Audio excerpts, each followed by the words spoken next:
No. Ahora empezamos con Malaquías, el último libro del Antiguo Testamento. Hoy día empezamos con el Nuevo Testamento. El Nuevo Testamento empezamos hoy día a estudiar. Vamos a hacer un pequeño repaso igual de todo esto, lo que venimos viendo, ¿ya? Hasta aquí hemos visto 5 ciclos o periodos de la dispensación, ¿ya? Vimos el primero, vamos a hacer un repaso. El primero fue, ¿con quién inició? Adán y Eva. Bien, Adán y Eva. Luego vamos a poner Adán. Después siguió el pecado, vino el juicio. Y el juicio vino de... Ya, entonces viene el diluvio. Y de ahí el otro ciclo empieza con... Abraham. No. No. ¿Quién sale después del diluvio? Ese, pero ese. Moisés. No. No es po. ¿Ah? Él no es. No es. No es po. Pero no me dijo Abraham, pues. Pero yo estaba diciendo Moisés, pero ese no era. No. Estaba diciendo Moisés, pero ese no era. No, no era. Y de ahí viene el juicio, y el juicio de este ciclo, este el 1, este el ciclo 2, el juicio del ciclo 2, ¿cuál era? La Torre de Babel. La Torre de Babel. Y ahí, ¿con quién empieza el tercer ciclo? Ahí está. Abraham. Que se llama Abram y después se fue cambiado a Abraham. De ahí viene la acumulación de pecado y viene el juicio. ¿Y cuál fue el juicio? Este es el esparcimiento de Israel. De los bichos. No. De los bichos. Por ahí va, pero previo al bicho, al bicharraco.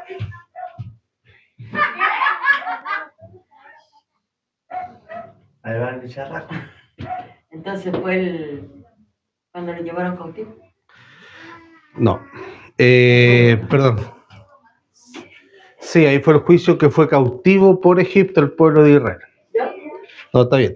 ¿Ya? Así no me... Y de aquí nace el siguiente. Está haciendo trampa. No, también está haciendo el repaso. Usted está el que no tiene apunte. No, es que yo no apunto. Entonces aquí viene, ¿cuál es otro? Este tercer ciclo. ¿Y el cuarto ciclo con quién empieza? ¿De qué? El cuarto ciclo. ¿Usted lo mencionó en delante? Josué. No, ¿Yo? no, ella. No, yo. Pero también usted casi lo menciona en delante. Acá, Moisés. Moisés. Pero si le dije Moisés, pues. ¿Cuándo? En delante, pues. Cuando estaba preguntando por Noé. Sí, pues. Ya. Cuando yo le Y de ahí dije viene Moisés. ahí viene la propagación del pecado, ¿cierto? Y acá en este ciclo Se divide en dos porque hay una renovación, igual que Abraham, hay una renovación con Isaac y con Jacob, una renovación del pacto abrámico, ¿ya? Ya, entonces aquí viene, ¿qué toma la otra renovación? El sucesor de Moisés, El Josué. Josué. No, el hermano fue Aarón, que era sacerdote. No, Josué. Josué. Ya. Y de ahí viene el juicio, ¿cierto? Sí, po. ¿Y cuál fue el juicio? La división del pueblo de Israel. No, es que no. La conquista. No, ¿No? no. ¿Cuál? Los castigos de ¿De la plaga de Egipto? Sí, po. No. Eso fue el castigo a Egipto, no para Israel. esclavos. No. No, aquí aquí ya están esclavos. Ahí ya fueron esclavos. Claro, ahí ya están esclavos. El juicio acá, el juicio es que no entraron a Canaán. Entonces Por la desobediencia. El juicio de la primera generación a Canaán fue por la desobediencia, que no entraron a la primera generación. Por eso se crea un segundo pacto con Josué. Josué toma la segunda generación y entran a Canaán, pero hace la división de la tierra. Y aquí vienen el cuarto ciclo, y aquí viene un tiempo oscuro El tiempo oscuro. de los jueces, después de este ciclo. Sí. El tiempo oscuro de los jueces. Aquí, ¿cuál es el problema? Es que conquistan la tierra, hacen posesión de ella, toman la tierra prometida para sí, liberan batalla y después se dividen en clanes. Y después cada grupo, cada clan veían por sí mismo. Ya no veían por la historia común que tenían de Israel. ¿Ya? Y de ahí, entonces, de ese tiempo, nace el siguiente ciclo. Ahora, otro paréntesis. ¿Cuál es la diferencia? Porque aquí hay un pacto, ¿cierto? El pacto de Abraham. Aquí hay otro pacto, el pacto de Moisés. ¿Cuál es la diferencia entre el pacto de Abraham que Dios hace con el pacto de Moisés? Que lo diga porque yo me lo sé. El pacto de, ¿cómo se llama ese? Que a uno, aunque no haga ¿Ya? ¿Ya? como la promesa con él, ¿Ya? como que Dios le prometió que no iba a estar con él, ¿Ya? pero al otro lo mandó a hacerle como otra. Ya, perfecto. Lo que usted quiere decir, en otras palabras, es que Abraham le hizo una promesa incondicional. Incondicional. Que no importa lo que él haga, Dios lo va a cumplir su promesa porque él la prometió así. Sí. En cambio, con Moisés hace una promesa condicional. ¿Ya? A Abraham se le promete que va a tener descendencia, va a tener de él, va a ser una gran nación y va a tener una tierra prometida. En Moisés se cumplen, o sea, de este periodo, se cumple ¿qué cosa? Bueno, acá en el periodo 4 se cumple en la primera, que es descendencia. Y, claro, entonces de acá Moisés y en Josué se cumplen las otras dos, posición de tierra y la nación. Primero se le da el hijo, luego le da las leyes para la nación, forman la nación de Israel cuando salen de Egipto, y luego en Josué le da la tierra prometida para que ya sea una nación como tal. ¿Ya? Y de ahí viene el pacto. Y después el quinto ciclo, este es muy distinto a los anteriores. ¿Por qué razón? Porque aquí nace la dinastía. Ahí están divididos. Aquí nace la dinastía. Cuando se hace la posesión de la tierra se dividen en clanes. Después querían tener reyes. Después de los reyes habían gobernantes. Y el libro de los jueces nos dice que cada quien hacía lo que bien le parecía. Nació la dinastía Saúl, David y Salomón. Reinados muy buenos. El mérito que hizo en este siglo V, la dinastía, estamos Saúl, David, Salomón. El mérito que hace Saúl es que eran puras tribus, puros grupos independientes y los une como una nación nuevamente. Hace la unión. También forma el ejército para hacer frente a los filisteos, que era su enemigo que cada cierto tiempo iba a saquear a ese lugar. Entonces hace la unión de las tribus. Luego que hace la unión de las tribus, forma el ejército para hacer frente a los enemigos. Entonces, y ahí lidera y puede afirmar un poco más la nación. ¿Ya? Ese es el mérito de David, o sea, de Saúl. El mérito de David, que solidifica más el reino. ¿Ya? Lo solidifica más en unión, en prestancia, en grandeza como nación en sí. ¿Ya? Hay un tiempo también de bonanza y de prosperidad en la nación de Israel a través del liderazgo de David. Y el mérito de Salomón es que ya lo hace un protagonista a nivel internacional en el comercio. Entonces, de Saúl, de pasar a ser una tribu cualquiera, tribus divididas, pasan a ser un ente comercial a nivel de importancia a nivel internacional. Y llega a ser importante y rico y próspero. Pero ¿cuál fue la consecuencia? Fueron ricos y prósperos con Salomón, pero lo que unió David, Salomón lo dividió. Cuando murió, dividió el reino. Entonces aquí se crea el reino del norte, Israel, que la componen... ¿Saúl murió? No, Salomón. Salomón murió. Claro, Saúl los unió, David los solidificó aún más la unión, y cuando muere de Salomón, el reino se divide. ¿Ya? Se divide en dos, el reino del norte, que se llama Israel, que la componen 10 de las 12 tribus, y el reino del sur de Judá, que la compone 2 de las 12 tribus. ¿Ya? Para ello hay que leer eh, primera, hay que leer el libro de Jueces, Reyes, Esther, para ver ahí lo que pasaba en esa época de monarquía. Y el libro de Jueces termina diciendo que cada quien hacía bien lo que parecía. O sea, era de mal en peor. Hubo unos pocos que se salvaban y que hacían la voluntad de Dios, pero la mayoría no. Y la mayoría no sé lo que es la voluntad de Dios. Y el juicio para estas dos naciones fue que fueron en cautividad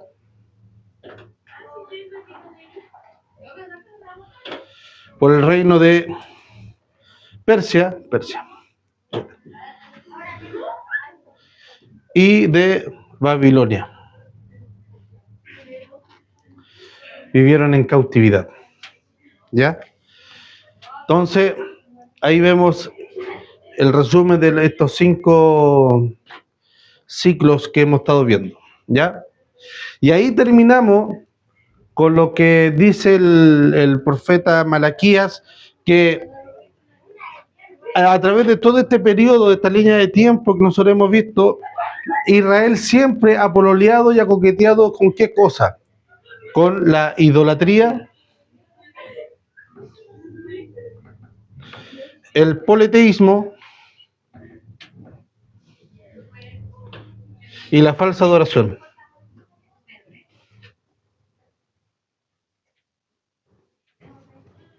Siempre, si nosotros hacemos un resumen de por qué Dios castigaba a la nación de Israel, vamos a encontrar esos factores.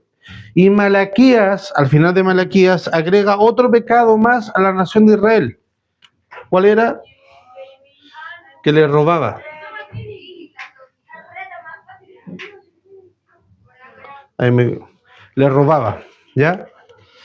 Cuando Malaquías le dice, ustedes me ofrecen sacrificio imperfecto, me presentan a los cojos, a la oveja ciega, todo lo malo. Dígame.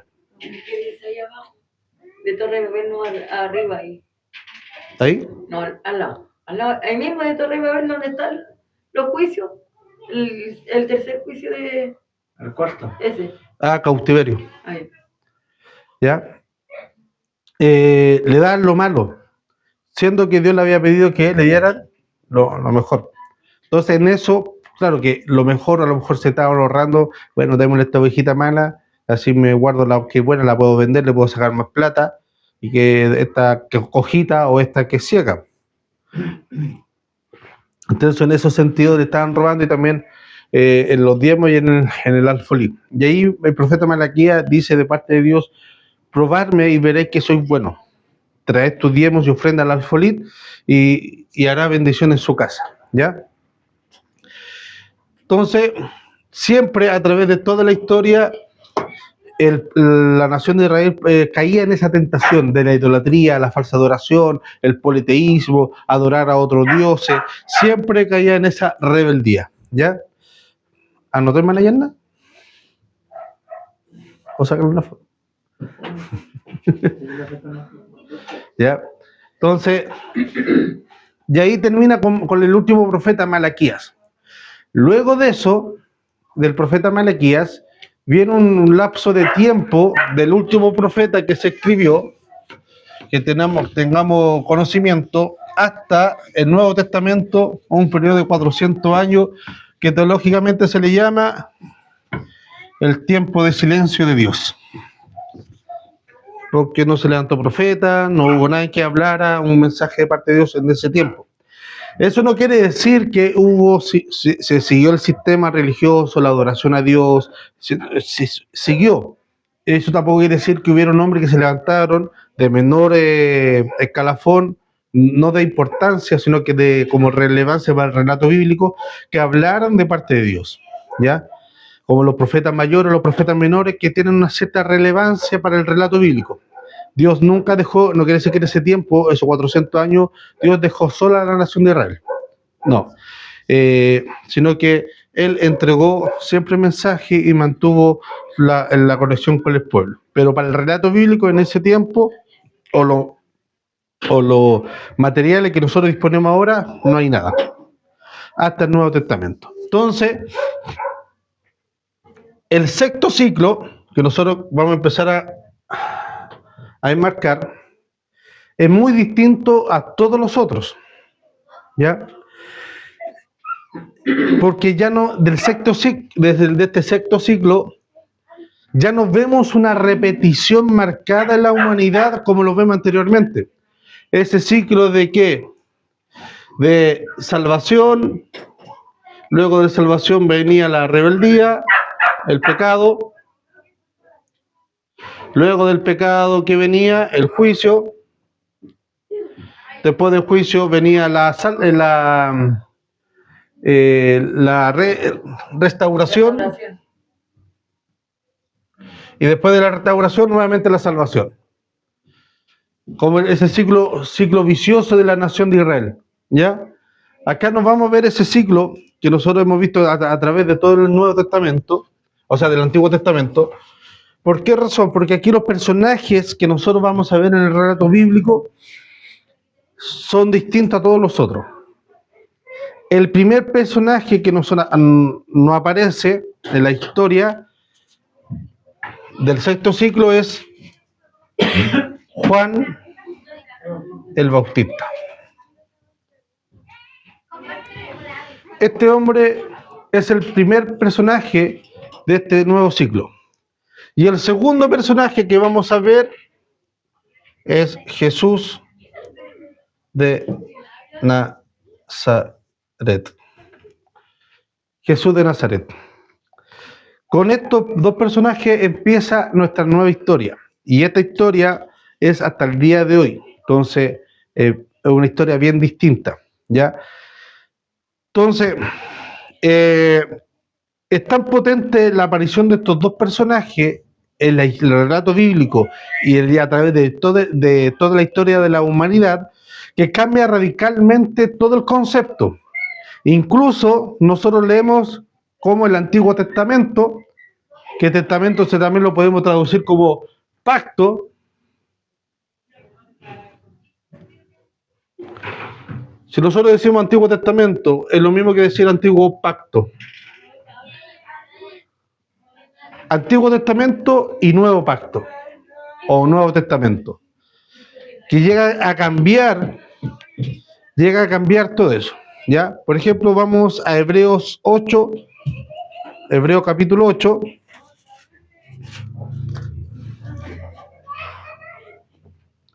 versículos 6 al 13.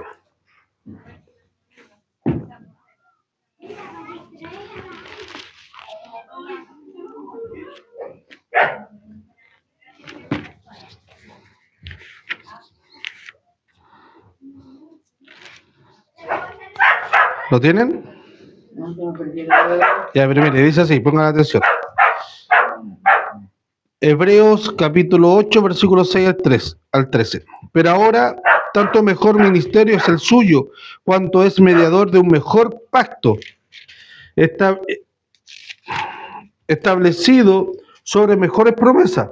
Porque si aquel primero hubiera sido sin defecto, ciertamente no se hubiera procurado lugar para el segundo. Porque reprendiéndolos dice: he aquí vienen días, dice el Señor, en que estableceré con la casa de Israel y la casa de Judá un nuevo pacto, no como el pacto que hice con sus padres el día que los tomé de la mano para sacarlos de la tierra de Egipto, porque ellos no permanecieron en mi pacto, y yo me desentendí de ellos, dice el Señor. Por lo cual, este es el pacto que haré con la casa de Israel después de aquellos días, dice el Señor. Pondré mis leyes en la mente de ellos y sobre su corazón, y las escribiré, y seré a ellos por Dios, y ellos me serán a mí por pueblo. Y ninguno enseñará a su prójimo y ninguno a su hermano diciendo: conoce al Señor, porque todos me conocerán, desde el menor hasta el mayor de ellos, porque seré propicio a su injusticia, y nunca más me acordaré de sus pecados y de sus iniquidades. Al decir nuevo pacto, ha dado por viejo el primero, y lo que se da por viejo y se envejece está próximo a desaparecer. ¿Ya?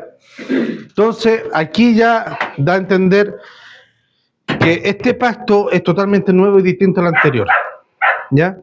Hebreos 8, 6 al 13. La Biblia hebrea ha demostrado que el creador de los cielos y la tierra, el redentor de nosotros, de toda la humanidad, es un juez justo y recto que también ha señalado que este mismo Dios está igualmente lleno de gracia a través de toda la Biblia. Lo que nosotros hemos visto siempre es que Dios siempre ha actuado con gracia y misericordia. Antes del juicio siempre hay una espera prolongada, esperando, no para que Él, esperando así en ese sentido de que nosotros muchas veces, como no conocemos el futuro, esperamos que tal persona cambie.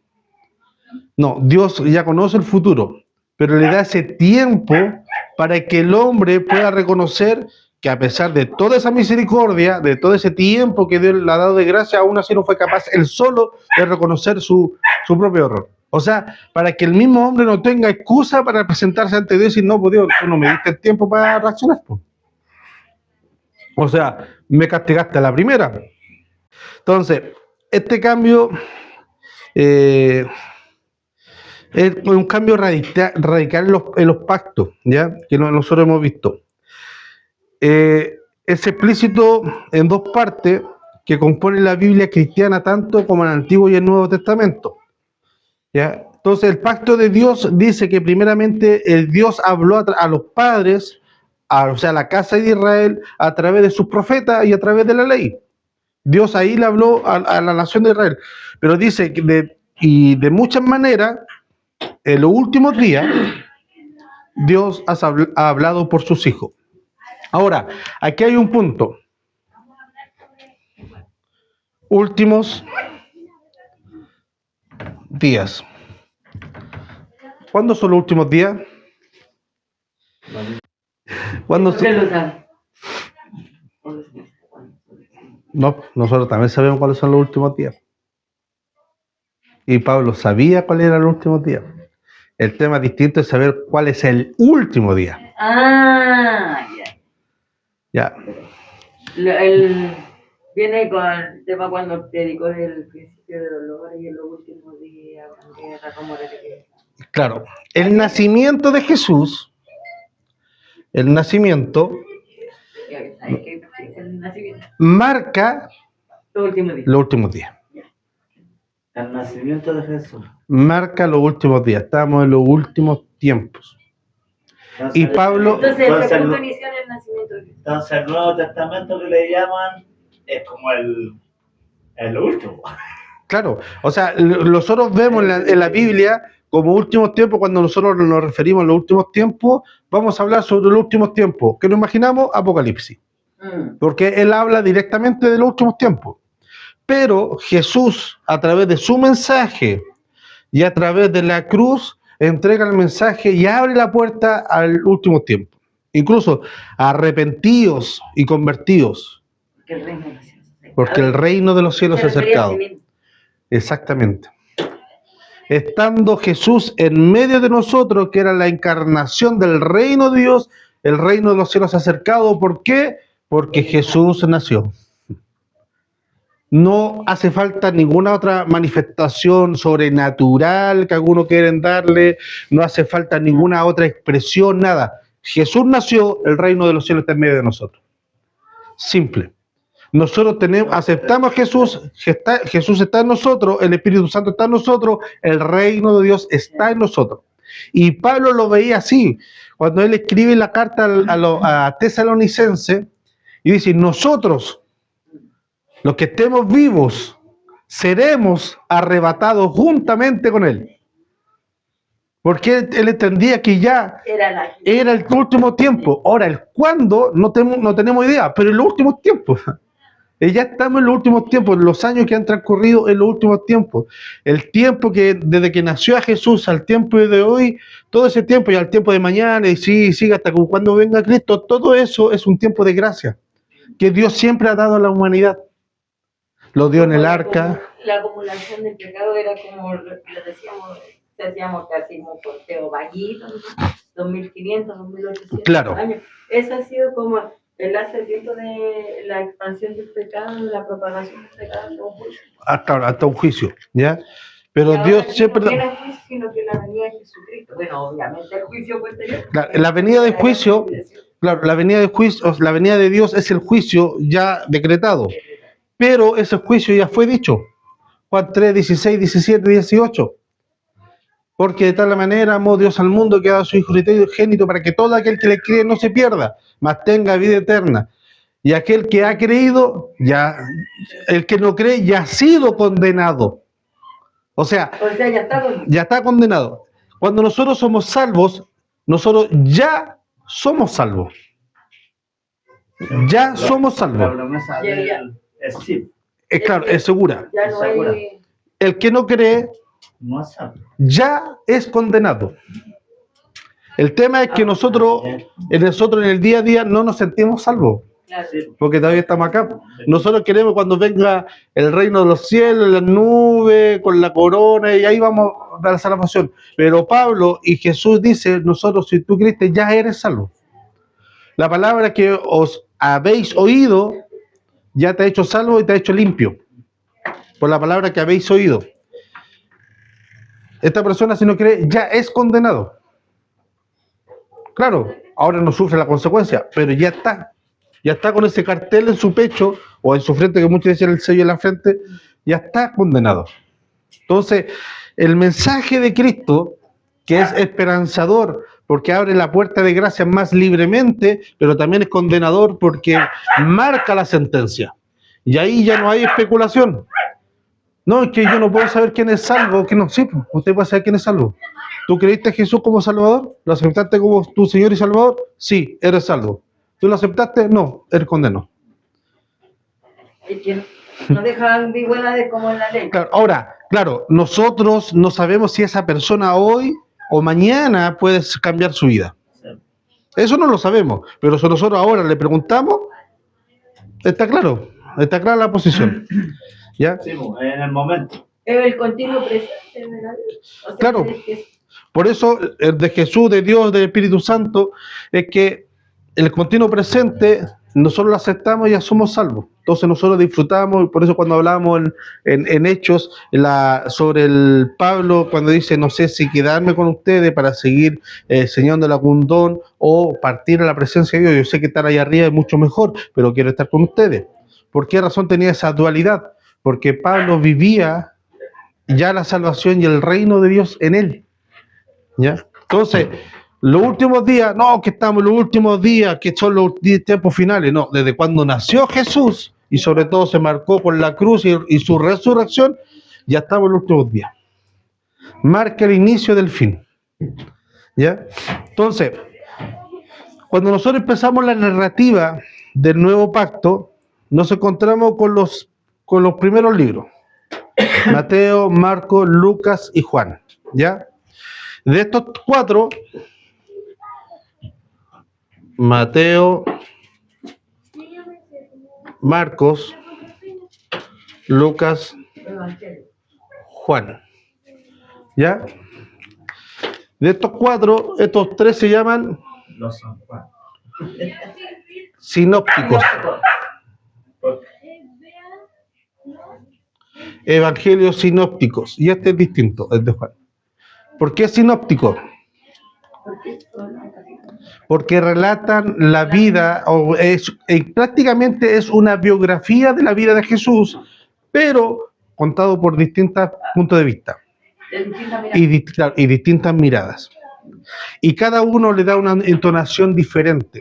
Ya ahí lo vamos a ver un poquito. Dígame. De los cuatro son diferentes. Hablan del mismo personaje, algunos cuentan las mismas historias, pero con diferentes detalles. Porque, por ejemplo, nosotros estamos aquí parados en Grecia, ¿ya? Usted está parado al frente de la carnicería. Yo estoy parado donde está la farmacia de Dr. Simil. La hermana Janet está parada donde está la plaza. Y en esa esquina, en esa intersección, ocurre un choque. Se ven de Nosotros vamos a ver el mismo accidente, pero vamos a ver distintas cosas. sí. Algunos vamos a ver la señora que corrió para el otro lado, yo voy a ver el caballero que gritó acá, que estaba gritando en la farmacia, la abuelita, yo voy a ver el mismo hecho pero distintos puntos de vista. Esos son los evangelios que relatan la vida de Jesús, vida, obra, muerte y resurrección de Jesús, pero contado por de distintos puntos y también con distintos intereses, que también de ahí lo vamos a ver más adelante, ¿ya? El evangelio de Juan es distinto, porque el evangelio de Juan lo escribe para confirmar y demostrar que Jesús es Dios. Por eso parte distinto que los otros evangelios. Juan parte casi igual que Génesis. En el principio Dios creó los cielos y la tierra. Juan parte, en el principio estaba Dios, bueno, el verbo era con Dios y Dios está, ya entonces parte distinto. Ahora, el libro más antiguo de estos tres libros, el que se escribió primero, fue, no, Marcos. No sé cómo la Biblia. En Marcos. ¿Estás segura? Estoy segura. Sí, Me ha puesto en mi Marcos. cabeza. En Marcos allá. Sí, ojalá sea el último. Entonces, Marcos, ahí. Me ha puesto en mi cabeza. Entonces, ese es el primero. Y Mateo y Lucas se sustentan en cierto medio para confirmar y corroborar cierta información del Evangelio de Marcos.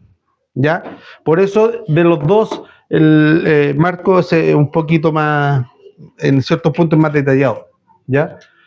Entonces, ya encontrando la carta sinóptica, o sea, los primeros relatos, tener en cuenta que estos evangelios ocurren en la época del Imperio Romano, que desplazó al Imperio Griego y controla todo el mundo mediterráneo oriental. ¿Ya? El Imperio Griego, su cultura, su ejército, su política, todo lo gobierna el Imperio Romano. Entonces, es ahí donde se entrelaza esta historia. Entonces, antiguamente, supongamos nomás, ¿ya? Aquí esto se supone que Europa y Asia, ¿ya? Haga la imaginación que eso se supone que es Italia, Ya lo veo en cráneo. ¿ya? ¿Ya? Claro, el Fernández dio rico. Entonces, por acá está situado, por lo menos en mi geografía, está situado Jerusalén y todo el Imperio Romano, ¿ya? La tendencia del Antiguo Testamento, el crecimiento era hacia allá, hacia Oriente, hacia la India, China, hacia Rusia, lo que conocemos ahora, pero con el Imperio Romano, el enfoque del cristianismo, cuando se dispersó todo esto, el enfoque fue hacia acá, hacia Europa. Incluso la última misión o el último viaje de Pablo fue a España. Entonces, ahí también cambia todo el tema, el enfoque y la importancia geopolítica y geográfica de toda la expansión del Evangelio, ¿ya? Entonces, ahí también cambia todo eso porque también se mueve con el flujo del poderío o la corriente romana, porque Roma estaba más interesado en conquistar ese lado del mundo que el otro. Y también se dispersa hacia allá. Entonces, eso también cambia todo el esquema. Entonces, esta orientación de la civilización hacia el occidente, a este lado del globo, se produce según el plan y el propósito providencial de Dios, ¿ya?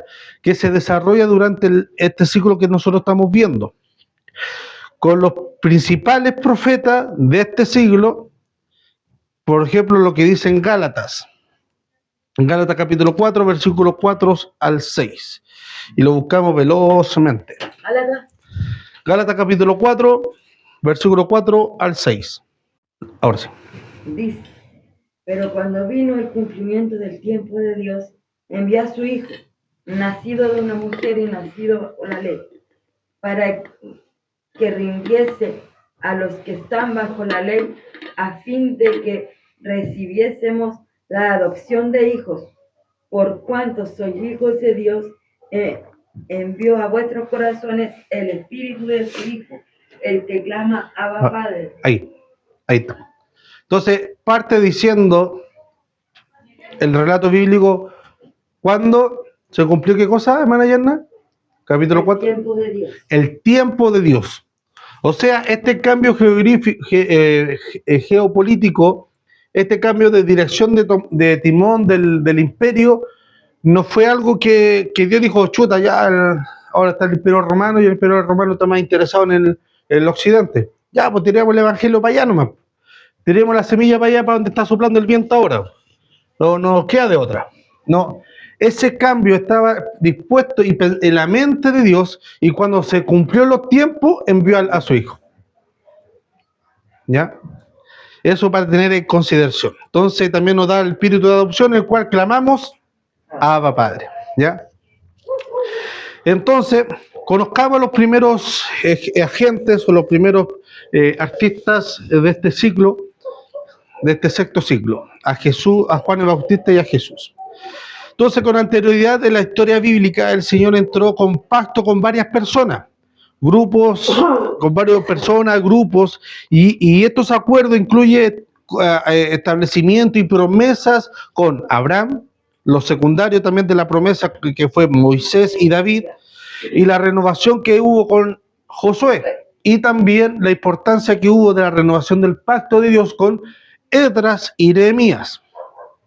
¿Ya? ¿Cuál era la función de Esdras y Nehemías? Haciendo un repaso a la clase anterior. Edra y Nehemías ayudaron a Geo a José. No, iba bien, iba bien. A Geo. Sí, A Geo ayudaron a construir el templo. sí. Bueno, la clase pasada está subida a YouTube, pero no he mandado el link. Eso me lo he olvidado. Para hacer un pequeño repaso. Cuando estaban en cautividad, el rey Ciro manda a Josué y a Zorobabel, primero a Zorobabel, Ese. Josué, Y Salón. Zorobabel.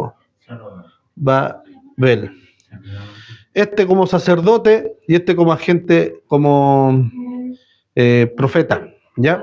A construir el templo, ¿ya? Primero fue a reconstruir el templo porque el imperio sirio, o sea, babilónico, lo había devastado, ¿ya? A reconstruir el templo. ¿Por qué razón el templo? Porque del templo es el núcleo central de la civilización o de la cultura israelita, ¿ya? Entonces, primero construye el templo, luego construye las ciudades y luego de eso refuerza la muralla de las ciudades. Entonces, el primer trabajo fue Zorobabel. Zorobabel, que va a pasar del tiempo, se le cae el ánimo, como que pucha, ya esta cuestión es muy pesada, se empiezan a desviar un poco, la gente ya no se preocupa de construir, de arreglar el templo, sino que se preocupa de cada uno en sus casas, y en esa época levanta a Oseas, no, Ageo, se me confundo con eso dos, Ageo y Zacarías. Zacarías, ¿eran los dos? Sí. Y estos dos, los dos son profetas. Ageo y Zacarías son los dos profetas mayores. Menores. Ahí después venía Esdras y Nehemías. Los dos son menores. Y después venía Esdras y Nehemías. Exacto. No había tenido que Zacarías. No. Lo que pasa es que simplemente, ¿por qué se llaman profetas mayores y menores? Por la cantidad de documentos que tenemos nosotros. Es simplemente eso. No es que Isaías es profeta mayor, Jeremías es profeta mayor, quiere decir que son más importantes que estos dos. No. Que tienen más ganas. No, que tienen más escrito, también hay más relevancia en la nación de Israel. Por ejemplo, en el Nuevo Testamento, los fariseos siempre citaban, o Jesús siempre citaba a Isaías, Jeremías, Elías, profetas mayores, ¿ya? En cuanto también a impacto en la sociedad y también a los escritos que nosotros tenemos, ¿ya? Y levanta estos dos. Sigue construyendo el templo y luego Dios levanta lo último para terminar su trabajo, que lo dijo bien el hermano Sebastián, Esdras y Nehemías, ¿ya? Para reconstruir el templo y la ciudad y todo lo que había estado devastado por el exilio, ¿ya? Entonces, Dios había levantado a muchos hombres, entregándole profetas, reyes, sacerdotes, patriarcas y todo lo demás.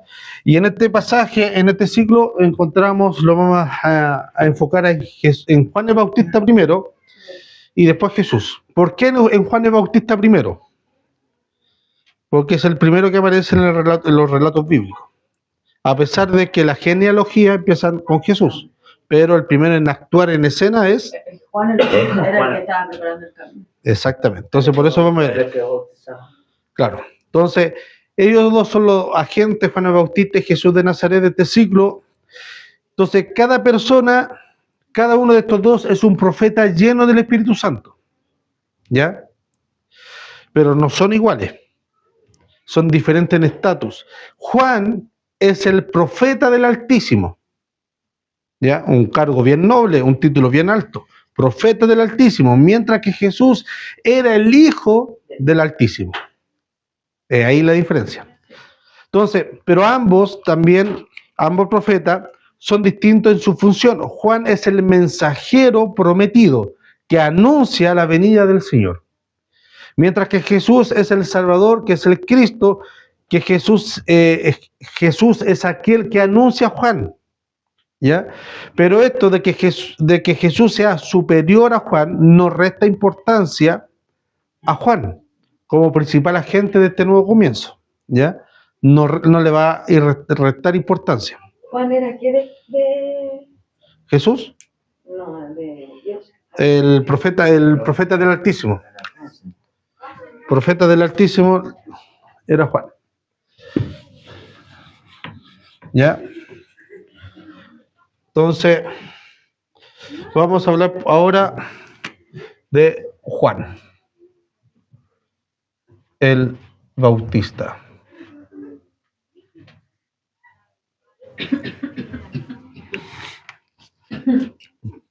Para analizar la vida de Juan y de Jesús, vamos a ver los libros de los evangelios de Lucas y Mateo, ¿ya? Vamos a ir variando en esos dos libros. Entonces, Lucas en su evangelio responde a la pregunta implícita de quién es Juan. Entonces, según Lucas, Juan cumple con los presagios y las profecías de muchos Antiguos Testamentos. Por ejemplo, el ángel Gabriel anuncia que aunque ahora no tenga hijo, el anciano matrimonio formado por Zacarías y Elizabeth, que son los padres, Zacarías, que no es el mismo que el profeta del Antiguo Testamento. Ya que hay vivido más de 800. Claro. Zacarías y Elizabeth, los padres de Elías, que eran ancianos ya,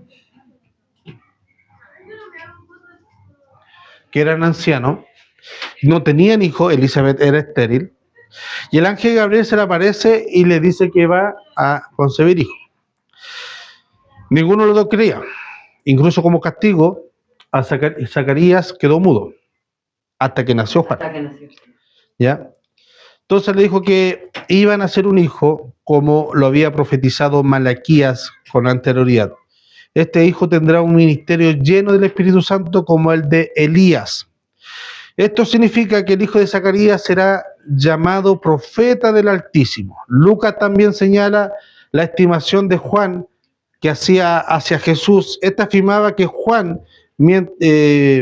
ministro de verdad, como profeta, por ejemplo, vamos a ver Lucas capítulo 7.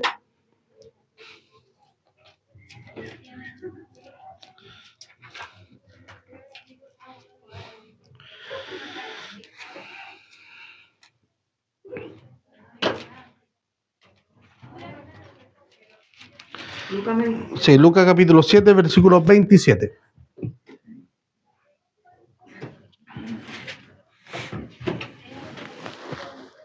Solo el 27. Sí. Dice, de este es de quien está escrito: He aquí, envío mi mensajero delante de tu faz, el cual preparará tu camino delante de ti. Ya. Aquí cuando dice este es el mensajero el cual está escrito, está aludiendo al profeta Malaquías. ¿Ya? ¿Quién profetizó sobre Juan? Claro. que este va delante de ti, ¿ya? Entonces, esa es la estimación del cumplimiento. Entonces, es verdad que este elogio que se le da a Juan es bien importante para un hombre, ya que muchos también desearían tener ese elogio o ese renombre, ese título de parte de Dios. Pero sin embargo, hablando humanamente, Jesús dice lo siguiente del profeta Juan, dice que Juan es el más grande profeta que ha nacido en el reino, ha nacido de mujer. Es el hombre más grande, el profeta más grande que ha nacido de vientre de mujer. No era cualquier cosa. Pero ojo, si vuelve el versículo que leyó, versículo 28. 28. ¿Sí? Dice, os digo que de entre los nacidos de mujeres no hay mayor profeta que Juan el Bautista, pero el más pequeño en el reino de Dios es el mayor que él. Amén. Humanamente hablando, Jesús dice, Juan el Bautista no hay ninguno. Elías, juntemos a Elías, Isaías, juntemos a Jeremías, juntemos a Abraham, juntemos a todos los profetas, mezclémoslo y no le llegan al nivel de Juan. Humanamente. Pero espiritualmente, lo que es el reino de Dios, el más pequeño de todos nosotros es mayor que Juan el Bautista. Increíble, ¿eh? Nosotros somos O sea, el pequeño.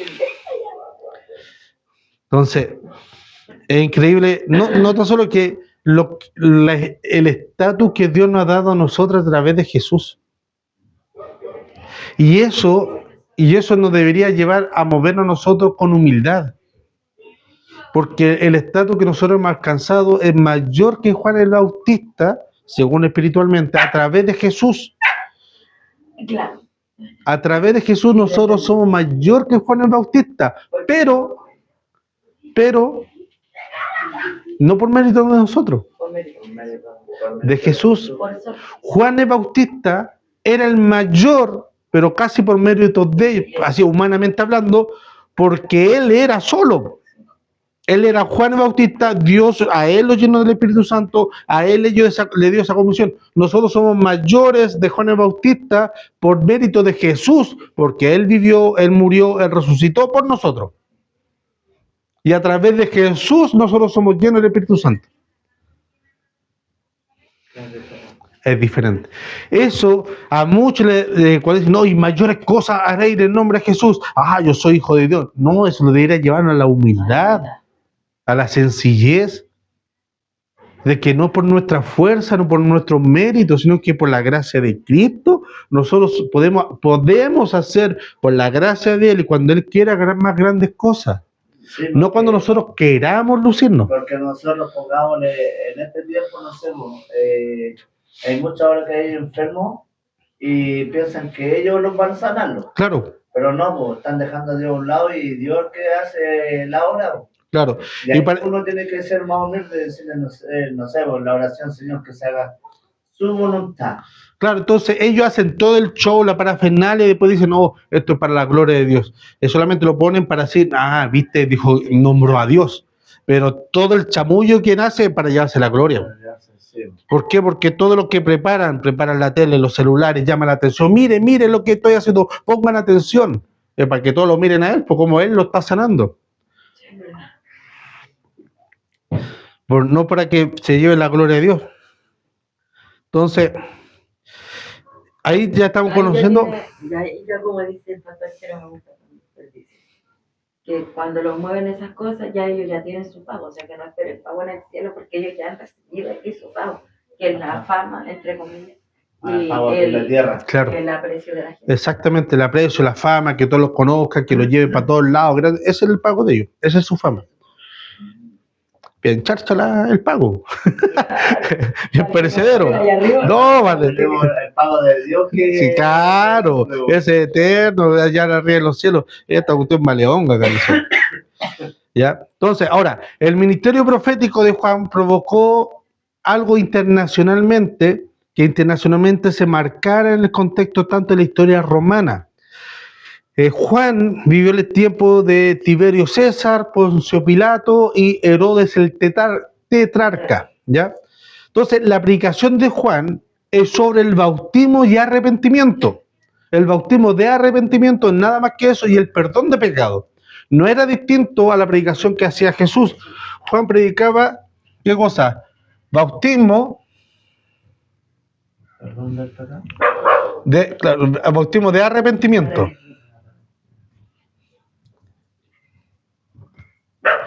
Y perdón de pecados.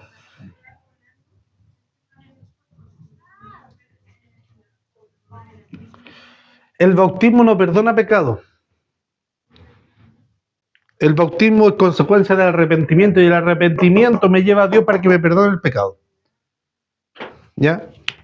Entonces, predicaba eso, bautismo de arrepentimiento y perdón de pecado. Además, él se autoidentificaba como el que venía a preparar el camino al Señor. Lo que lo podemos ver en Lucas capítulo 3, no lo busquemos por tema de tiempo, que habla también Isaías capítulo 40. Para los que no se arrepienten, el mensaje de Juan el Bautista era el camino de juicio condenatorio. También profetiza sobre un sucesor que va a bautizar de parte de Dios, pero con el Espíritu Santo y fuego. ¿Ya? Entonces, como profeta, cumple en sí mismo la profecía que precede de Isaías, de Malaquías, y los otros profetas, para nombrar algunos, que habla Isaías, Malaquías. Entonces, el ministerio de Juan, lleno del Espíritu Santo, provoca gran especulación que podría ser el Mesías tan esperado. Incluso hay tantas similitudes entre Jesús y Juan que cuando ven a Juan y hablan de Juan, la gente cree que es el Mesías. Pero cuando ven a Jesús, lo podemos ver en los relatos más adelante, algunos cuando Jesús se da vuelta a sus discípulos le dice, la gente, ¿qué dice que soy yo? ¿Qué es lo que dicen? No, que tú eres Juan, el que resucitó, o uno de los profetas, o Elías. Entonces ven esa similitud tanto de Jesús como a Juan lo confundían como el Mesías y a Jesús lo confundían como como Juan el Bautista. ¿Ya? Entonces, Juan el Bautista fue uno de los persecutores o uno de los que no le tembló la mano de decirle al rey, a Herodes, no al rey, al gobernador Herodes que estaba en pecado. Y por eso Herodes lo mató. Bueno, de hecho, aunque la predicación de Juan le caía mal a Herodes porque Juan le hablaba fuerte de que él estaba con la mujer que no era de él, que no debía, que era de su hermano. Entonces estaba en adulterio y pecado. Y en una fiesta de Herodes baila la hija, sí, la hija de su esposa, y le dice, y baila tan bien que Herodes le dice, mira, si bailaste espectacular, pídeme lo que tú queréis y yo te lo voy a dar. Y la mamá, o sea, la pareja de Herodes, dice, pídele la cabeza de Juan el Bautista. A Herodes, dice uno de los evangelios, que le gustaba escuchar a Juan el Bautista, aunque lo criticara, pero le gustaba escucharlo. Por eso le trajo un cierto conflicto, no completo, pero le trajo cierto conflicto cuando la mujer, esta chiquilla le pidió la cabeza de Juan el Bautista. Pero se lo tuvo que dar. ¿Por qué razón? Porque se lo prometió delante de todos sus invitados. Entonces él no podía decir algo y después contradecirse, quedaría débil de palabra. ¿Ya? Entonces el problema fue de que Juan el Bautista le predicaba como en contra y el verdugo de Juan el Bautista fue Herodes el tetrarca. Por eso dicen algunos que Juan, cuando Jesús apareció, que Juan había resucitado en la persona de Jesús. Entonces, en general y en detalle, Lucas describe a Juan como un profeta poderoso y también enigmático, de principio de su nacimiento. Su nacimiento es respuesta de una oración, ¿ya? Hay que tener condición. El nacimiento de Juan fue respuesta de una oración de los papás, ¿ya? Entonces, y se le encargó que sea lleno, que un profeta que sea lleno del Espíritu Santo, como Elías, ni más ni menos, y es el evangelio, es el primer evangelista que nosotros podemos ver en el relato bíblico, aquel que predica la buena nueva de salvación. ¿Ya? Juan empieza hablando y hablando sobre las buenas noticias de salvación. Arrepiéntase para perdone pecados y para que se puedan salvar y bautícense por el arrepentimiento, y después empieza a profetizar de que vendrá alguien que bautizará a aquel el Salvador, y cuando aparece Jesús dice: aquí el Cordero de Dios que quita el pecado del mundo. ¿Ya? Entonces empieza a entregar la evangelización y el evangelio en sí. Jesús también lo tenía claro quién era el papel de Juan el Bautista, que era el primo de Jesús, que era un agente muy superior en este ciclo que nosotros estamos viendo. Como volvemos a reiterar, Jesús dice que es el mayor, es el de los nacidos de mujer, es el mayor que ha nacido. Mayor que Abraham, mayor que Josué, mayor que los demás otros agentes de los otros ciclos que hemos visto.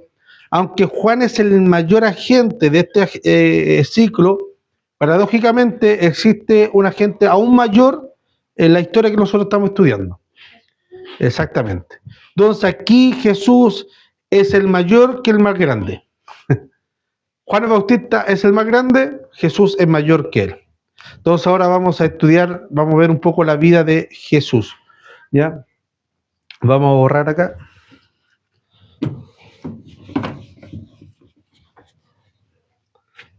De Juan el Bautista se decía que era la voz que clamaba en el desierto. Exacto. No se decía, él decía: yo soy la voz que clama en el desierto. Jesús de Nazaret. A mí me gusta una expresión que ocupa Juan el Bautista que me gusta a mí. Cuando le pregunta quién es él dice: yo soy el amigo del esposo. Qué bonito. Me gusta esa expresión. ¿Por qué razón? Aquí vamos a hacer un pequeño paréntesis, ¿ya? ¿Por qué razón? Porque desde que se comprometía una pareja, compromiso, hasta cuando se casaban, pasaba un año. Pero ahí no hacía, durante ese año no hacían vida de pareja, no convivían, sino que pasaba un año, casi de prueba. Entonces, el esposo encomendaba a su mejor amigo que cuidara a su futura esposa durante todo ese periodo.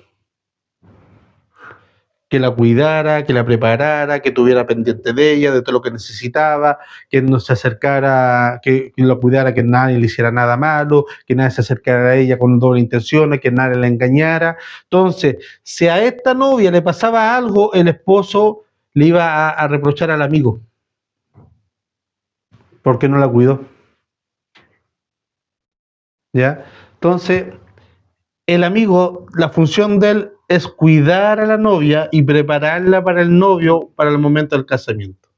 Entonces la expresión de Juan el Bautista a mí me gusta porque él está cuidando a su novia, a la iglesia. Y yo creo, y esa es la labor de cada pastor, es el amigo del esposo, que tiene el deber de él es cuidar a la novia para presentarla en todo ese periodo que Dios lo permita para cuando se casa. Esa es la función del pastor. Nada más que eso. Por eso me gusta es cuando Juan el Bautista se refiere a sí mismo así. Yo no soy nadie más, yo soy el amigo del esposo. O sea, una labor bien importante. Entonces, bien, como hemos observado los papeles de profeta y mensajero. Jesús estima a Juan el Bautista como el mayor, ¿cierto? Sin embargo, es evidente que aquí en este relato Jesús es mayor de todas las personas, porque Juan el Bautista habla sobre una salvación, pero Jesús viene a hablar sobre esa salvación, o sea, viene a entregar esa salvación. Juan el Bautista habla sobre la palabra de Dios, entrega el mensaje de Dios, pero Jesús es la palabra encarnada, ¿ya? Juan el Bautista dice, aquí el Cordero de Dios que quita el pecado del mundo. ¿Quién era ese Cordero? Jesús. ¿Quién quitaba ese pecado? Jesús. Juan el Bautista dice, bautícese para arrepentimiento y perdón de pecado. ¿Pero quién quitaba ese pecado? Jesús. Entonces, por ende, y por eso y por otras cosas más, Jesús es mucho, inmensamente, mucho más mayor que Juan el Bautista. ¿Ya? Entonces vamos a ver un poco la identidad de Jesús. ¿Ya? Según la prueba que presenta Mateo, ahora nos vamos al libro de Mateo, que está antes de Lucas, según la evidencia que presenta Mateo respecto a Jesús, Jesús es descendiente directo, aunque muy remoto, de dos, Mateo lo enlaza con dos personajes de los siglos anteriores. Primero lo enlaza con Abraham, ¿y quién? David. Exacto. Y David. En la genealogía que presenta Mateo, y lo podemos leer del capítulo 1, versículo 1 en adelante, dice que Jesús es hijo de David y también es hijo de Abraham. Y Mateo sigue rastreando el árbol genealógico de Jesús, el árbol familiar de Jesús, y lo podemos ver del versículo 2 al 17, y divide en una secuencia sistemática tres fases la genealogía de Jesús. Primero, lo vemos, Mateo lo divide así. Primero, de Abraham hasta David. Y de Abraham hasta David son 14 generaciones. ¿Ya? Luego lo divide desde David hasta la cautividad. Y ahí también son 14 generaciones. Y luego, desde la cautividad hasta el nacimiento. Hasta el nacimiento de Jesús. Y ahí son 14 generaciones también. Así los divide Mateo sistemáticamente. Podemos decir que si había 14 generaciones, alcanzó también este proceso que hemos visto de la decisión, de la acumulación. Puede ser. No saqué la cuenta ahí numérica matemática. Pero que casi todas son 14 generaciones. Sí, pero aquí hay... La primera generación vivía más tiempo. Exacto. Sí, tengo... Eso hay que tener en consideración también. Entonces, pero podría ser, ¿ya? Ahora, tampoco hay que perderse en esos detalles. Eso sería como buscar para tener un dato ñoño nomás. Un dato freak, claro. Pero puede ser, no se puede decir que no, ¿ya? Entonces, de ahí también ocurren diferentes, 14 generaciones entre las tres divisiones que hace Mateo, ¿ya? También Mateo resalta tres características en la genealogía de Jesús. Primero, Jesús fue el heredero de la promesa hecha a Abraham, ¿ya? Entonces, uno, Dios le hace la promesa a Abraham. ¿Y quién es el heredero? Jesús. De ahí le voy a compartir una imagen de todas las promesas que se cumplen en Jesús. ¿Ya? De todas las promesas que hay en el Antiguo Testamento y las que se cumplen en Jesús son más de 300 profecías. Eso matemáticamente es casi imposible que se cumpla en una sola persona. Algunos pueden decir, no, es que a lo mejor Jesús se sabía el Torá, la profecía de los profetas de memoria, y él trató de cumplir a toda esa, ¿para qué? Para así autoadjudicarse, aquí se cumplió una promesa. ¿Ya? Por ejemplo, si yo sé que mañana hay una profecía de que mañana o en tal lugar va a haber tal persona que va a hacer tal acto, como yo me la sé, voy a maquinar todo para que se cumpla eso y diga yo soy el que habló el profeta tanto. ¿Ya? Algunos dicen eso. En cierta medida, humanamente puede ser posible. Pero cuando se profetiza de que una persona va a nacer en tal ciudad, ¿quién puede manejar ese tiempo? Nadie. Entonces ya ahí ya echa por tierra todo, ¿ya? Entonces, primero, Jesús es el heredero de los pactos de las promesas abrámicas, ¿ya? También Jesús es el heredero directo de la tribu de Judá. Según la genealogía que se presentan, Jesús viene de la tribu de Judá. ¿Cuál es la relevancia? Que a la tribu de Judá se le da la promesa de que de esa tribu van a salir los reyes de la nación de Israel. Entonces, de la nación de Israel, de Judá, van a salir los reyes y Jesús cumple con eso. Entonces, Él es el heredero de la dinastía de reyes en Jerusalén. Se le promete a Abraham o a Jacob de que de la tribu de Judá van a salir los reyes que van a gobernar Israel. Y Jesús es descendiente, viene de la tribu de Judá. Entonces, hay también un punto.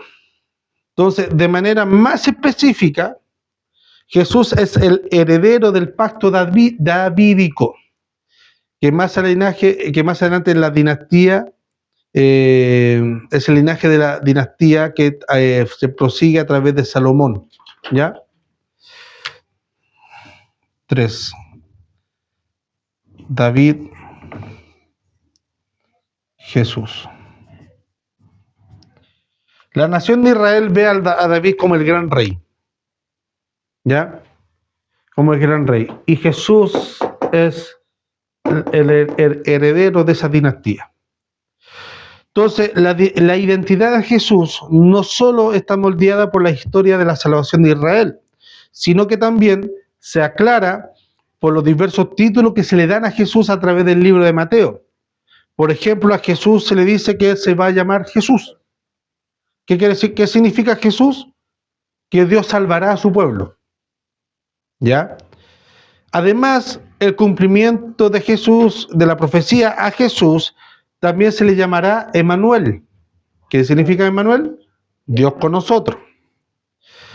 También el cumplimiento de la profecía de Jesús nacerá para gobernar y pastorear a su pueblo. Ahí lo podemos ver en Mateo 2, versículo 6, Miqueas 5, 2. Y también explica una profecía de Oseas. Y ahí le voy a decir que vamos a Oseas capítulo 11, versículo 1. Y usted puede buscar Éxodo, al principio de la Biblia, Éxodo capítulo 4. Éxodo 4. Éxodo 4.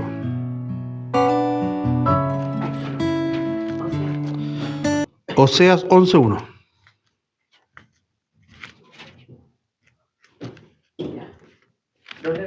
Sí, Lalo. Dice, cuando Israel era muchacho, yo la amé. Y de Egipto llamé a mi hijo. Luego, ¿sigo leyendo? Léalo de nuevo. Dice, cuando Israel era muchacho, yo la amé. Y de Egipto llamé a mi hijo. Ya. Cuando Israel era muchacho, yo la amé. O sea, lo inicio. Y de Egipto llamé a mi hijo. ¿Quién estaba en Egipto? El pueblo de Israel cuando aún era muchacho. Éxodo capítulo 4, versículo 22, hermano Sebastián. ¿El 4 al 22? Sí, capítulo 4, Ya, capítulo 4. Ya. versículo 22. Y dirás a Faraón: Jehová ha dicho así Israel, es mi hijo y mi primogénito. Cuando aún era muchacho, o sea, lo amé. Y de Egipto llamé a mi hijo. Ahí relato Moisés a Faraón: deja ir a mi pueblo, a mi hijo, mi primogénito. Mateo capítulo 2, versículo 15 dice: y estuvo allá hasta la muerte de Herodes para que se cumpliese lo que dijo el Señor por medio del profeta cuando dijo: de Egipto llamé a mi hijo.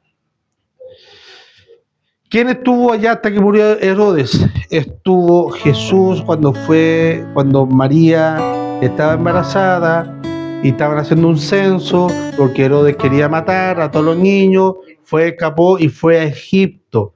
Y de allá Dios llamó, nació Jesús y vino a nacer acá, para que se cumpliese esa profecía, ¿ya? Entonces, según los estándares humanos, estos nombres y títulos no se le darían a un bebé.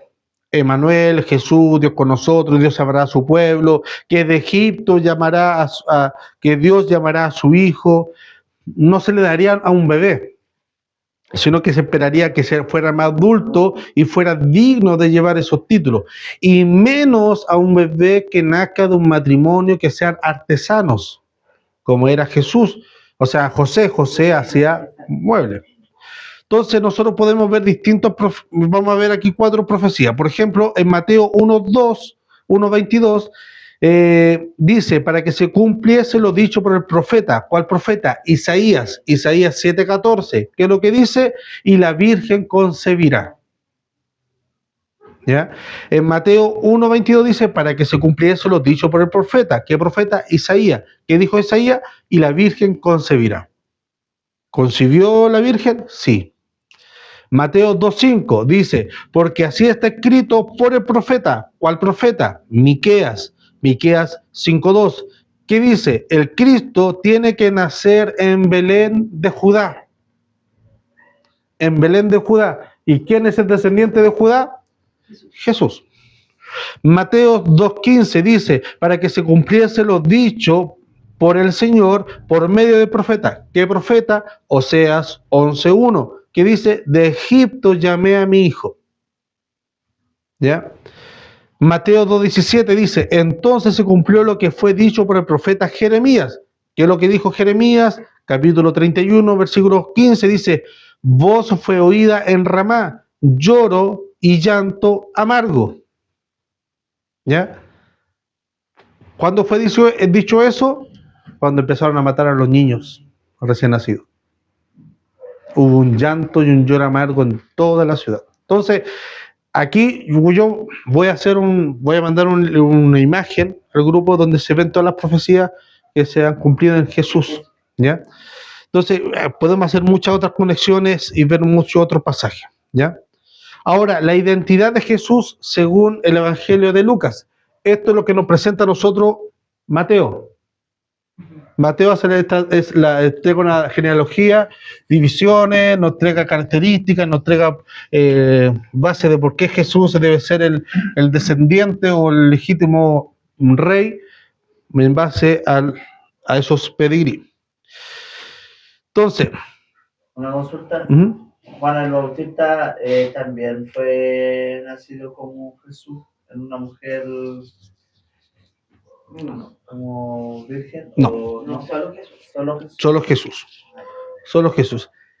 Hay algunos que dicen que Juan el Bautista fue nacido por el Espíritu Santo, ¿ya? Porque dice que el relato que el Espíritu visitó a Elizabeth, ¿ya?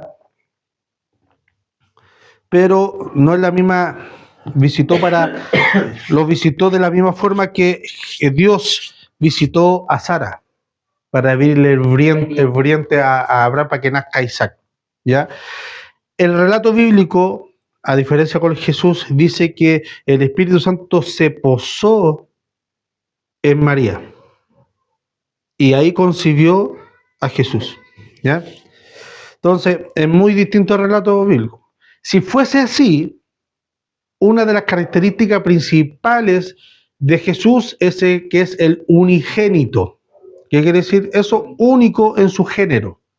O sea, que es el Padre, como por la parte biológica, es Dios, y la madre es una humana.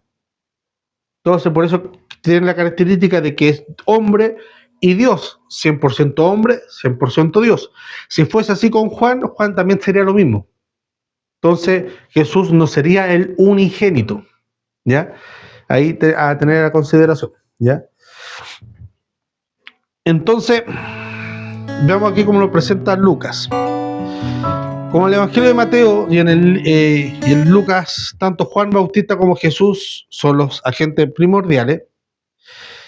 Eh, Juan ve el trasfondo, o sea, perdón, Lucas va al trasfondo de informar una explosión aún mayor en cuanto a la renovación de las profecías, ¿ya?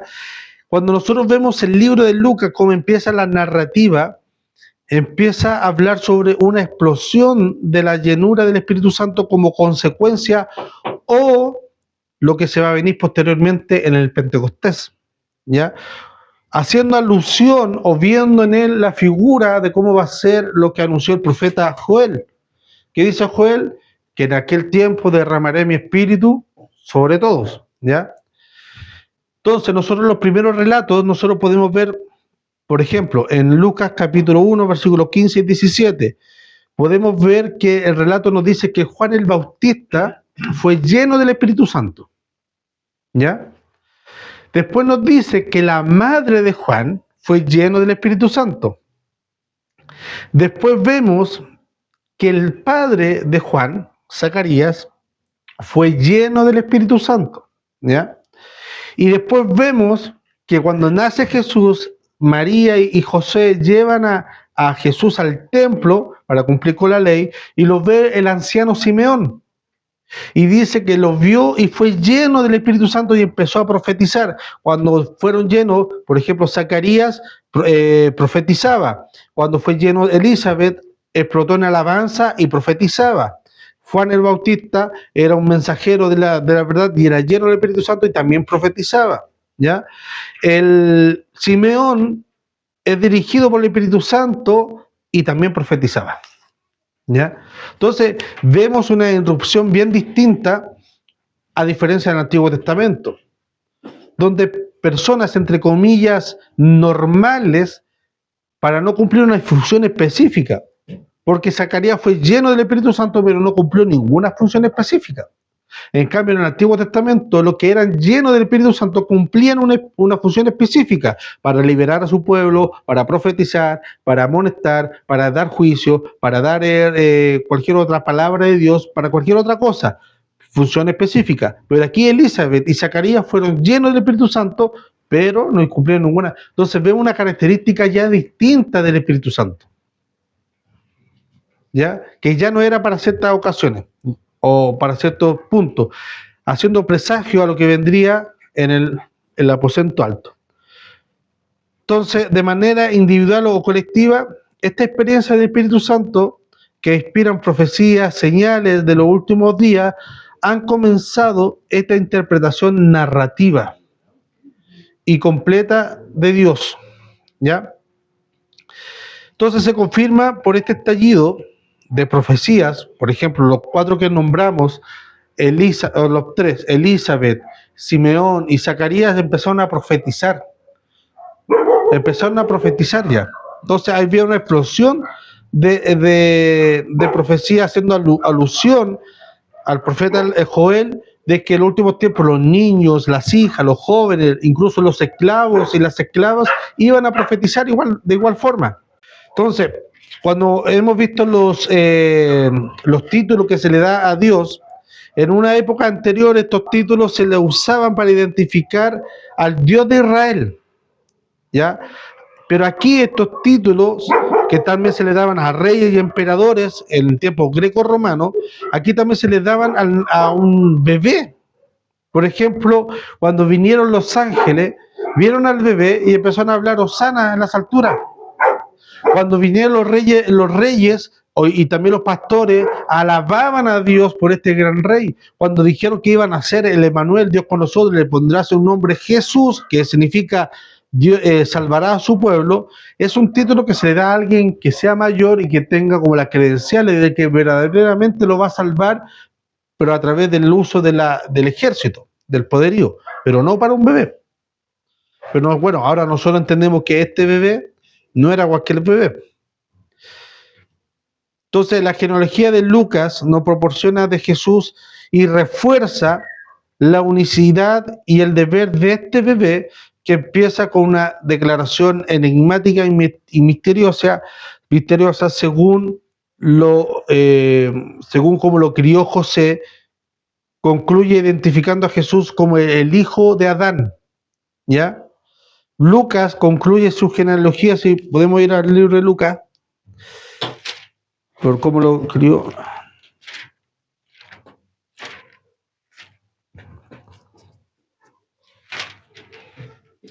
Al último capítulo de Lucas. No, genealogía, al principio.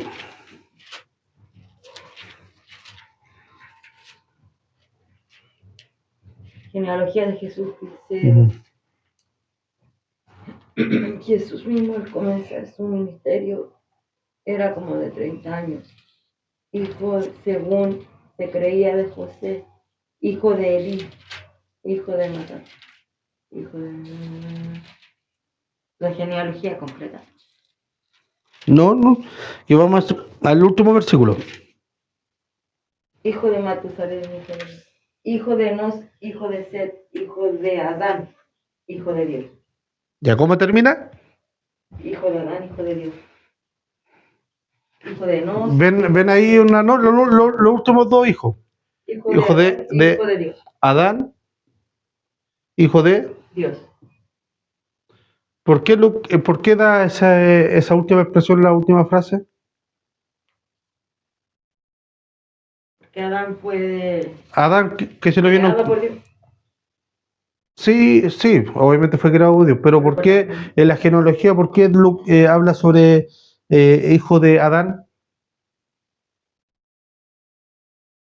¿Qué relevancia para eso nos da a nosotros a entender la personalidad o la forma de Dios, o sea, de Jesús? De que era hombre Pero y era Dios. y era Dios. Entonces aquí hay un concepto teológico que se llama unión hipostática. Unión hipostática. ¿Qué quiere decir eso? Que estas dos personalidades o estas dos naturalezas, hijo de Dios, hijo de Adán, hombre y Dios, no se mezclan. Por ejemplo, usted y yo tienen la mezcla de los ADN de sus padres. Difícilmente se puede separar. A lo mejor usted físicamente igual a su papá, pero en personalidad y psicológicamente igual a su mamá. Se puede ver pero se puede ver esa diferencia, pero no se puede separar. Entonces nosotros estamos formados con un 50% del ADN del papá y un 50% del ADN de la mamá. Pero Dios es 100% hombre Y 100%. y 100% Dios. Y nosotros poder entender eso, para nosotros es distinto. Él nunca dejó de ser Dios y él nunca dejó de ser hombre. Siempre fue las dos cosas al mismo tiempo. Y en su unión y en su vida no había conflicto. Entonces, para nosotros poder entender, hay que a los eruditos, que siempre se les ocurre palabras medias complicadas, se le llama unión hipostática. Hay una unión en Dios, pero no una mezcla.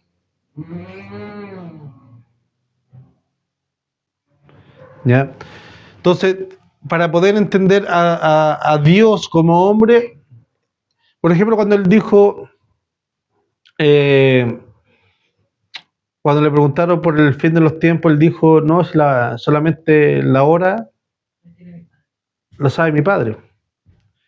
Quiere decir que él no la sabía. Sí la sabía.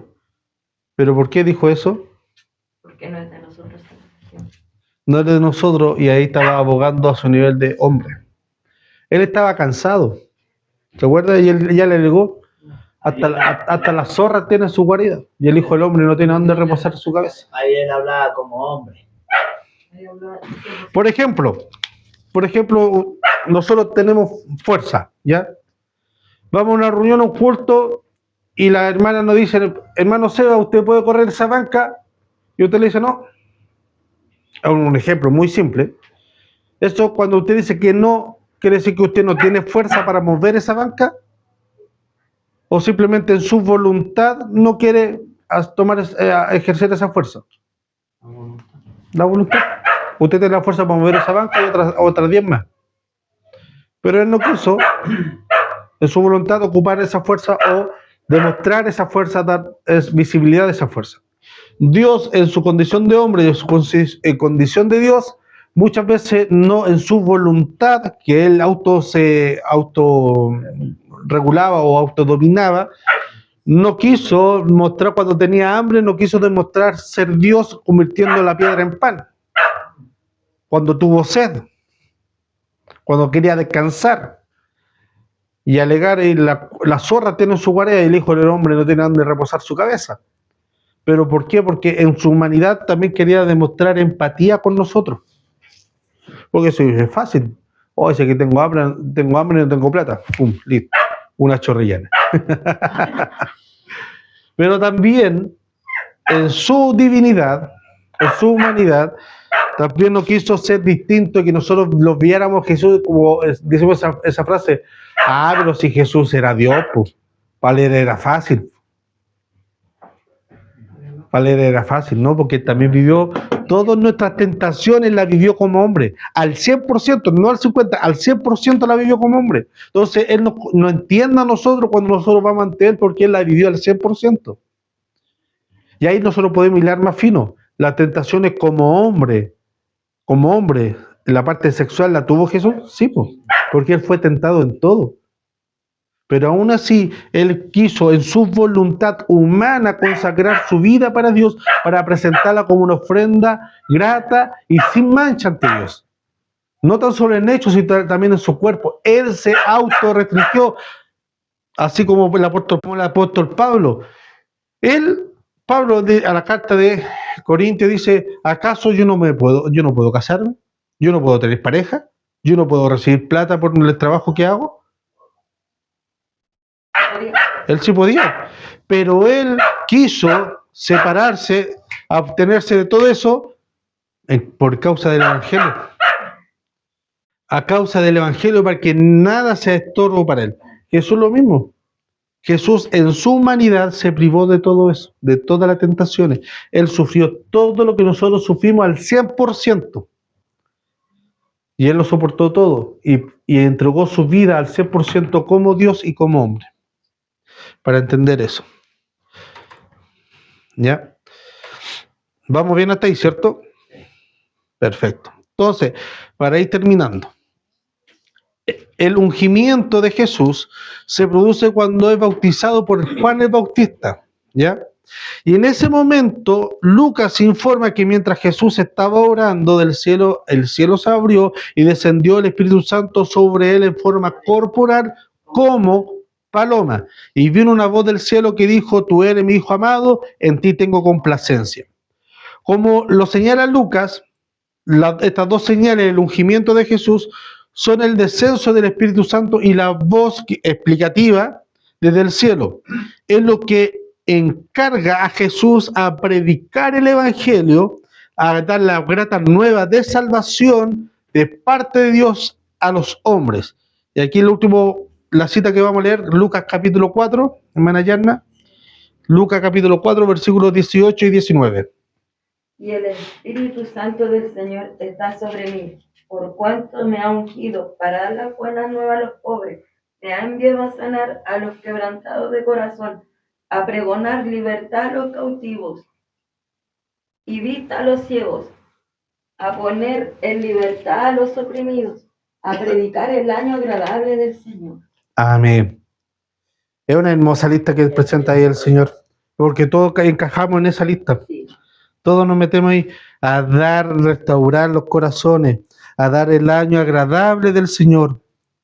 Por cuanto me ha ungido Dios para dar buenas nuevas a los pobres. Bueno, yo soy pobre, ahí entro. Que me ha enviado a sanar a los quebrantados de corazón. Amén. A libertar a los cautivos. Amén. Vista a los ciegos. Antes no veía, ahora vemos. A poner libertad a los oprimidos del pecado. Amén. Ahí estamos. A predicar el año agradable del Señor. Entonces, esa es la comisión de Jesús. Eso es lo que vino a hacer Jesús por nosotros y aún sigue siendo Jesús a través de nosotros. Amén. Amén. Entonces, entrelazando un poco, ahora viendo estos dos personajes. Juan el Bautista, ¿predicaba? Sí. ¿Anunciaba la grata nueva? Sí. Sí. ¿Predicaba el arrepentimiento? Sí. ¿Y hablaba de salvación? Sí. También. Jesús, ¿predicaba? Sí. Sí. ¿Hablaba de arrepentimiento? Sí. ¿En la grata nueva? Sí. ¿Hablaba de salvación? Sí. Los dos tenían la misma función de anunciar, pero uno vino a allanar primeramente el camino de Dios a hablar. Uno era que anunciaba la palabra de Dios y el otro era la palabra de Dios encarnada. Uno era el que hablaba en pos de otro y el segundo era el que hablaba el primero. Y ahí nosotros ya podemos hacer el enlace, por lo menos la introducción de esto viene para largo, son como 3 o 4 lunes que vamos a estar hablando.